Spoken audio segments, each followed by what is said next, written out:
There was a clear-cut benefit in all subgroups of patients that were treated in combination of chemotherapy and pembrolizumab, but the benefit was most pronounced in the high PD-L1 subset of patients with a hazard ratio of 0.42.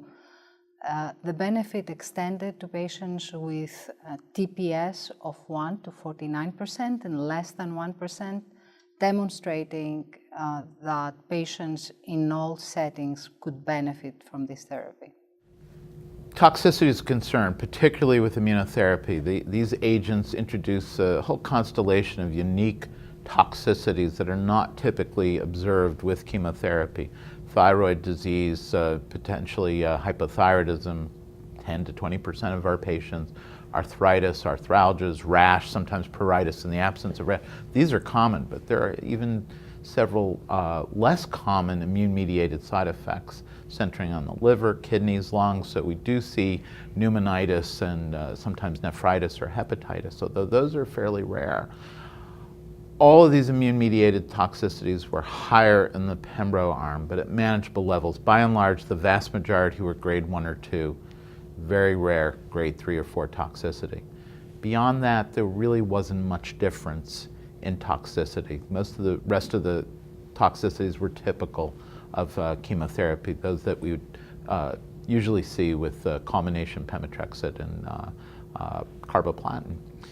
The crossover lends particular credibility to the survival difference.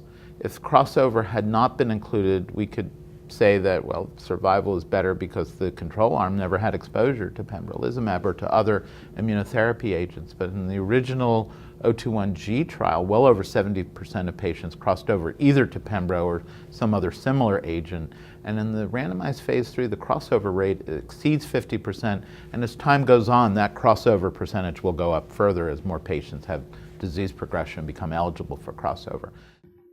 The trial included maintenance pemetrexed as per standard of care in combination with pembrolizumab for the investigational arm and versus pemetrexed in the standard of care arm.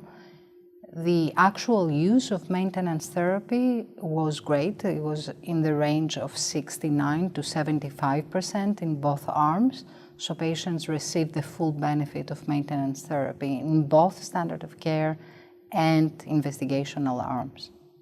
KEYNOTE-189 really defines the current maintenance approach for the non-squamous population. Here, pemetrexed is continued in the absence of disease progression or untoward toxicity. It's given at 3-week intervals. Pembrolizumab is continued along with the pemetrexed for up to 2 years. I have to confess, in some of my patients who are treated off study, at that 1-year mark, I may start to lengthen the interval to 4 weeks. I certainly will accommodate vacations and family events, but I pretty much otherwise stick to that schedule. There's a major debate just how long we need to continue immunotherapy. There are data from one of the CheckMate trials with nivolumab looking at folks with stable disease or response at 1 year who are randomized to continuing nivo or stopping, and there's clearly a PFS benefit for those who continued the nivolumab. And over time, we're starting to see the emergence of a survival difference. So 1 year is insufficient. Should we do the same study at 2 years? I don't really know, although I would be open to that notion. In the absence of disease progression in a patient who is really tolerating pembro well, it's actually my inclination to keep going even beyond the 2-year mark. But in truth, we have no prospective data to validate one approach or another.